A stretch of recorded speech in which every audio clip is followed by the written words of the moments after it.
చిత్తం పరలోకమందు నెరవేర్చినట్లు భూమి మీదను నెరవేరును గాక. మాకు కావలసిన ఆహారం మాకు దయచేయము. మారునస్తులను క్షమించిన ప్రకారం మారును క్షమించుము. మమ్మల్ని శోధనలేక దుష్టుని తప్పించుము.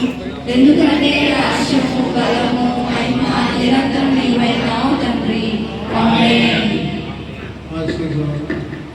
మన తండ్రి అయిన దేవుని ప్రేమ, కుమారుడిని శ్రీక్రీస్తు ప్రభుల వారి కృప, పరిశుద్ధాత్మ దేవుని అన్యోన్య సహవాసం, సకల దీవెనలు, ఆశీర్వాదములు మేలు కుటుంబానికి కట్టేరిన వీళ్ళందరికీ ఇప్పుడు ఎల్లప్పుడూ సదాకాలం తోడైంది నడిపించుగాక.